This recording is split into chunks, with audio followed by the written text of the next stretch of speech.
The clock is ticking in Washington and around the country. If Congress doesn't reach a deal before midnight Saturday, the federal government will shut down. Thank you for joining us. I'm Gerald Owens. And I'm Lena Tillett. Let's take a live look at Capitol Hill, where come tomorrow at midnight, some federal employees won't go to work, while others will be expected to work without pay, including members of the military.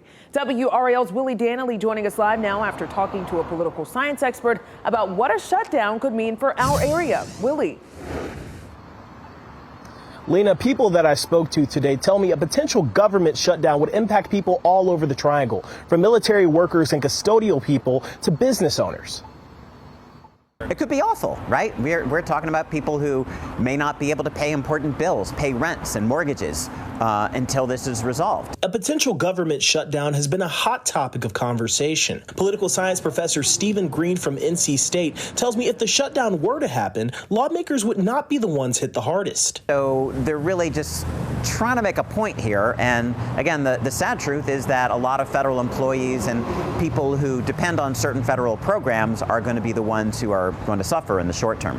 Active duty troops are required to keep working during a government shutdown. Some lawmakers are pushing for separate legislation just to ensure service members get paid. North Carolina is home to 8 military bases, including Fort Liberty. Professor Green says the impact would go beyond the pockets of those men and women in uniform. Those businesses that depend on those workers and people having paychecks to go and patronize those businesses could absolutely feel the effects if this drags on more than a couple of days. I hit the streets of Raleigh and talked to a few people about their thoughts on the potential shutdown. Deidre Abbots tells me she feels for the families of government workers, saying everyone should get paid for their work. I feel sorry for all of them. I feel very sorry for their families and their children. Jerry Price believes the shutdown should be avoided by any means possible, and he says that lawmakers should be the ones who take the hit. If they can't come to some sort of consensus or agreement, then they as well need to go without pay until they get it together.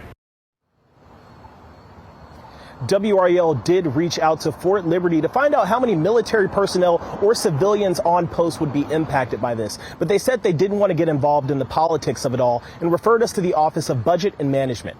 In downtown Raleigh, Willie Danley, WRAL News. All right, Willie, thanks so much.